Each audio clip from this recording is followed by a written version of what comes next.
The letter fell from her trembling hands and landed face down in the dirt, and for a moment the whole world seemed to fall with it. She did not pick it up right away. She simply stood there in the middle of the narrow lane, staring at the folded paper as though it were a snake coiled in the dust, something that could strike her at any moment, something that already had. Her name was Marielle, and on that gray autumn morning, in a town so small that everyone knew everyone else's business before they knew their own, she had just been asked to read her own wedding invitation out loud in front of 3 women who were waiting, smiling, expecting nothing more than a simple favor. And she could not do it. She could not read a single word. If you believe that people deserve second chances, that love can rebuild what shame has broken, and that kindness has the power to change a life forever, then this story is for you. Before we go any further, take a moment to like this video, drop a comment telling us where you're watching from, share it with someone who needs a little hope today, and subscribe to Golden Outlaw Tales so you never miss a story like this one. Now, let's step back into that lane, into that moment when Marielle's whole world nearly came apart. She was 23 years old, the daughter of a widowed farmer who had raised her alone after fever took her mother when Marielle was only 6. There had been no money for schooling, no time for lessons, only endless days of tending goats, mending fences, and carrying water up the hill from the well before sunrise. Her father, a good man but a broken one, had never learned his letters either, and so it had never seemed strange to either of them that Marielle grew into a woman who could recite entire ballads from memory, who could name every star in the winter sky, who could calculate the price of grain faster than the merchant himself, and yet who could not read a single sentence written on a page. For years this had been her secret, carried quietly, hidden behind quick excuses and clever deflections. When someone handed her a note, she would fold it carefully and say she would read it later, when the light was better, when her hands were not so busy. When a letter arrived from a distant cousin, she would ask her father to read it to her, claiming her eyes were tired. She had built an entire fortress of small lies around the one truth she could not bear for anyone to know. But fortresses built of lies have thin walls, and on that morning, standing among the women of the town square, the wall finally cracked. Old Mrs. Halvorson, kind but oblivious, had thrust the invitation into her hands and said, laughing, "Read it aloud, dear. I want to hear how it sounds." The other women had turned to listen, their faces bright with anticipation, and Marielle had looked down at the elegant curling script and felt her throat close, as though a hand had wrapped around it. The letters blurred and swam before her eyes, meaningless shapes, black marks on cream paper that might as well have been footprints of birds. She had opened her mouth. Nothing came out. The silence stretched, thick and suffocating, until one of the younger women, not unkindly but not gently either, said, "Can you not read, Marielle?" And the question, spoken so plainly in front of everyone, was the blade that finally cut through everything she had spent her whole life trying to hide. She had run. She did not remember deciding to run, only that one moment she was standing in the square, and the next she was halfway down the lane, her skirts gathered in her fists, her breath tearing out of her in ragged sobs, the laughter behind her, or what she imagined was laughter, chasing her like hounds. She did not stop until she reached the old stone bridge at the edge of town, the one that arched over the shallow creek where she used to play as a child, and there she finally collapsed against the low wall and let the tears come freely, ugly and burning, the kind of crying that comes not from a single wound but from years of small wounds finally breaking open all at once. It was there that Callum found her. He was the blacksmith's son, a quiet young man with soot permanently darkening the creases of his knuckles, and a way of looking at people as though he were genuinely trying to understand them rather than simply waiting for his turn to speak. Marielle had known him her whole life in the distant way that people in small towns know each other, a nod in passing, a shared memory of childhood games, nothing more. He had been walking home from the smithy when he saw her there, shoulders shaking, and instead of walking past as many might have, he stopped. He did not ask what was wrong right away. He simply sat down on the low wall a respectful distance from her and waited, letting the sound of the creek fill the silence between them until her sobs quieted into something smaller and more manageable.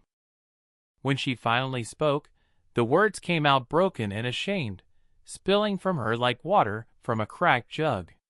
She told him what had happened in the square, and then, because the truth had already been dragged into the light, and there seemed no point in hiding it any further, she told him everything, the years of pretending, the small lies, the constant fear that today would be the day someone finally saw through her, and now that day had come and the whole town would know, would whisper, would look at her differently forever. "I can't read a word," she wept, her voice raw and small. "You'll all know it now. I'll be shamed in this town for the rest of my life. Everyone will look at me and see nothing but a foolish, ignorant girl who never learned her letters." Callum did not answer immediately. He looked out at the creek for a long moment, and when he finally spoke, his voice was steady and certain in a way that startled her. "Then I'll read to you," he said, "every night, if you'll let me, until the day you don't need me to any more." She looked up at him, uncertain whether to laugh or cry harder, searching his face for mockery and finding none. He was not offering pity. There was something else in his expression, something that looked almost like respect, as though he saw not a woman to be ashamed of but a woman who had survived 23 years carrying a burden most people would have crumbled under, and had somehow still learned to read the stars and calculate grain prices and hold her father's farm together with nothing but her own stubborn will. She wanted to refuse him. Pride told her to stand up, wipe her eyes, and walk away before this stranger's kindness turned to pity or worse, before she owed him something she could never repay. But there was a deeper part of her, the part that had cried alone in the dark so many nights wishing someone would simply understand, that could not make herself say no. And so, against every instinct that told her to protect the last shreds of her dignity, she nodded. That evening, as the sun dipped low and painted the fields the color of embers, Callum arrived at her father's small farmhouse carrying a single worn book beneath his arm and a lantern in his other hand. Her father, watching from the doorway with cautious curiosity, said nothing when Callum asked permission to sit at the kitchen table with his daughter for an hour. What began that night was not merely a lesson. It was the quiet beginning of a transformation neither of them could yet fully understand, though both of them, in their own private ways, already sensed that something important had shifted beneath their feet, that the girl who had wept on a stone bridge that morning would not be the same woman by the time winter came. The first lesson was clumsy and slow. Callum opened the worn book to its very first page and pointed to a single letter, asking Marielle to simply look at its shape before he told her its sound. She felt foolish. A grown woman of 23 hunched over a child's primer by lantern light, her father pretending to mend a harness in the corner so as not to embarrass her further with his watching. But Callum never once made her feel small. He spoke to her the way he might speak to a fellow craftsman learning a new technique at the forge, patient and matter-of-fact, as though letters were simply another kind of tool that anyone, given time, could learn to hold correctly. Progress came slower than either of them wished. There were nights when the letters refused to settle into words, when Marielle's frustration boiled over, and she pushed the book away and told him it was hopeless, that some people were simply not meant to read, that she had gone this long without it, and perhaps should have left well enough alone. On those nights Callum did not argue with her. He simply closed the book gently, set it aside, and talked with her instead about ordinary things, the price of iron, the coming harvest, the strange shape of the clouds that day, until her anger cooled and her shoulders unclenched. Then, without any fuss, he would open the book again and say only, "One more line, and then I'll walk home." And somehow, one more line always turned into 3, and 3 into a full page, until weeks had passed and Marielle realized with a startled kind of wonder that she was beginning to recognize whole words on sight, the way one recognizes a familiar face in a crowd. Word of their evening lessons did not stay secret for long in a town where secrets rarely survived a single sunset. Whispers began to circulate, some kind, some cruel. A few of the older women clicked their tongues and said it was unseemly for an unmarried man to sit alone with an unmarried woman night after night, book or no book. Others mocked Marielle openly now that her illiteracy was common knowledge, treating it as confirmation of everything they had always secretly suspected about the farmer's quiet daughter, who kept so much to herself. There were days she wanted to quit entirely, to lock herself inside her father's farmhouse, and never again walk through the town square where eyes followed her with pity or amusement. It was Callum, again and again, who refused to let her surrender to that shame. He walked beside her through the square on market days, unhurried and unbothered by the whispers, as if daring anyone to say something within his hearing. He never once raised his voice or made a scene defending her. He simply stayed, steady and visible, and somehow his quiet presence said more than any argument could have. Winter came hard that year, burying the fields in snow and turning the lessons into something more essential than either of them had anticipated. With the harvest done and the farm work slowed to its slower winter rhythm, the evenings stretched longer, and so did their hours together. Callum began bringing more than the primer. He brought old letters his grandmother had kept, simple stories copied out by hand, even a battered almanac full of practical facts about planting seasons that Marielle devoured hungrily once she found she could finally access them herself. There was a particular evening, deep in January, when she read an entire paragraph aloud without a single stumble, her voice growing steadier with each sentence, and when she finished she looked up to find Callum simply watching her, not with surprise, but with something quieter and warmer, something that looked almost like pride mixed with an emotion neither of them was yet ready to name aloud.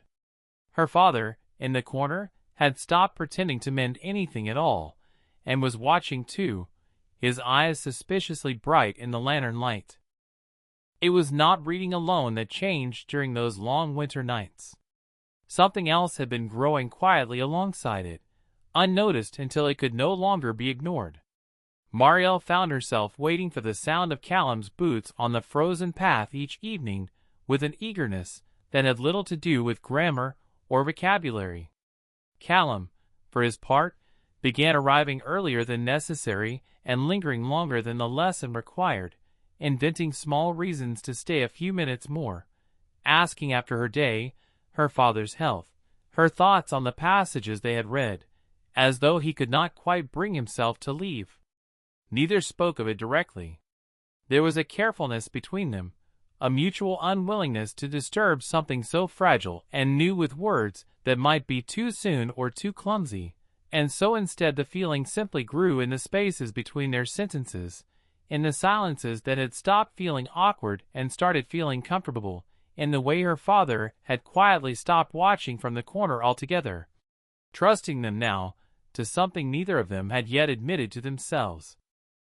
By early spring, Marielle could read anything placed in front of her, slowly at times, but without fear, without the old choking panic that used to rise in her throat.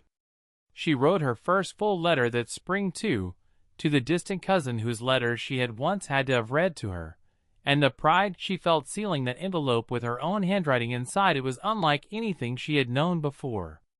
But the town, as towns do, had not entirely let go of its old whispers, and when it came time for the spring market fair, an event where the whole county gathered and old grudges and old gossip always resurfaced with particular sharpness, Marielle felt her nerves returning in full force. It was there, standing once again in a crowded square, that fate seemed determined to test everything she had built over that long winter. An announcement had been posted on the market board that morning, official county business regarding new grazing boundaries that affected several of the local farms, including her father's.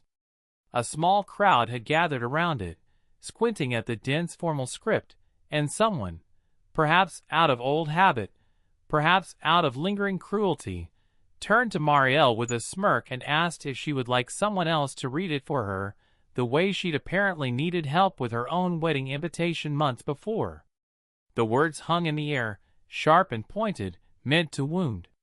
The crowd's attention shifted to her, some faces curious, some cruel, some merely waiting to see what would happen.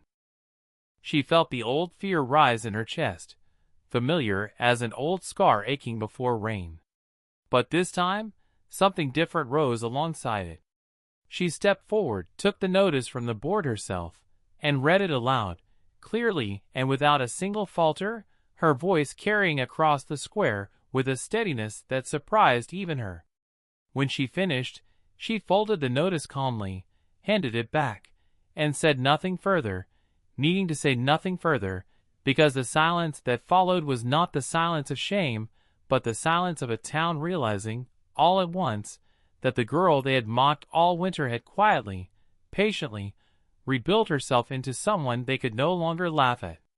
Somewhere near the back of the crowd, she caught sight of Callum, arms crossed, saying nothing, but smiling in a way that told her he had never once doubted this moment would come.